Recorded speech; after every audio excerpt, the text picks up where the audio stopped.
program, Cultures of Peace. Some of you may be familiar with it. It's a regular annual program that Zubaan does. This is the 4th edition of it, and we do it in partnership with the Heinrich Boll Foundation, who have been our long-term friends and partners, and Axel, who's the head of the foundation in India, is here and will be introducing their work.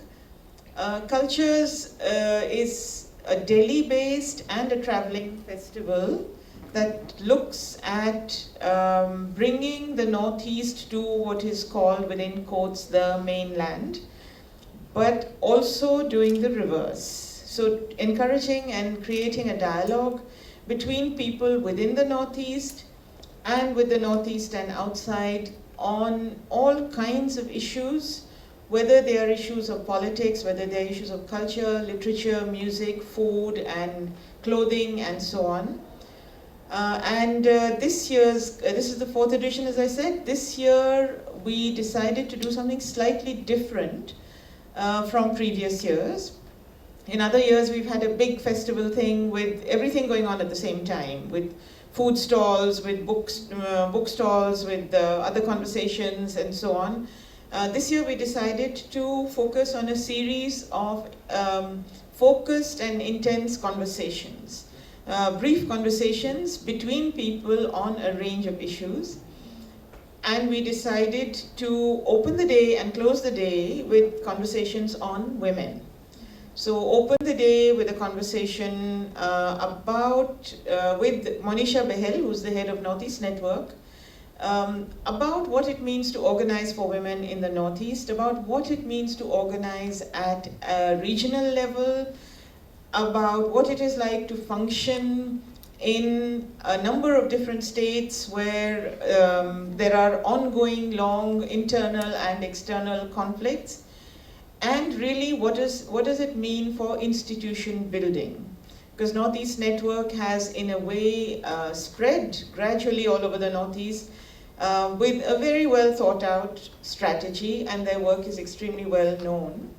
So the first event of the morning will be a conversation between MonishaBehal, founder of Northeast Network, and Sunita Dhar, who is currently advisor to a women's group called Jagori, but who has a long history in the women's movement in India, nearly 40 years, working with UN Women, working with an organization called Priya, being centrally involved in the Women's Conference in Beijing, and a whole range of other things. In fact, Sunita is much sought after.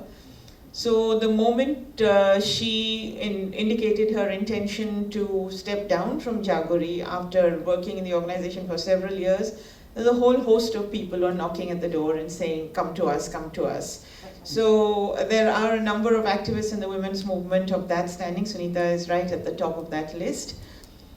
This year's cultures, we decided actually to split it into 3. So what we did was, we began with a one-day festival in Guwahati in Assam, which was organized in collaboration with the Northeast Writers Network. So it focused mainly on writers and writing in the Northeast, and we had writers from, I think, 4 or 5 states over there. And we had a full day of really intense discussions on issues of identity, on issues of language, on the role that literature plays, on whether or not writers from the Northeast should always be writing conflict, and more. And it was a really lively discussion among authors. The second edition of the split 3-day event took place in Bangalore in collaboration with a college over there. So it was targeted mainly at students. And once again, there were discussions on various topics, including the very troubled topic of the mass exodus from Bangalore and Pune at the time when rumors spread and when the Northeasterners were being attacked over there. Today's thing has different areas that we are focusing on. As I said, it's bookended by a discussion on women. But in the middle, we will have a panel on the peace process, the Naga peace process, where we have AkumLongchari, who is the editor of the Morung Express and who has long been involved in the peace process. and he'll be in a discussion with Bharat Bhushan and Sevanti Nainan. Bharat Bhushan is editor of Catch News, and Sevanti Nainan runs a rather wonderful net paper type of thing called The Hoot, which raises a lot of really interesting questions. So we'll have that, then we'll follow that with a panel on narratives in the Northeast, oral and narrative traditions in the Northeast. And that will be followed by a discussion on non-natives in the Northeast, focusing especially on the Chinese, who have been in the Northeast since the 19th century, when they were brought as slave labor to Assam to work on the tea plantations. And they stayed on and naturalized and intermarried and so on. And then in 1962, when India and China fought a war, Nehru picked up large numbers of Chinese from the Northeast and from West Bengal and incarcerated them in a camp in Deoli. Interestingly, in the camp where he himself had once been incarcerated.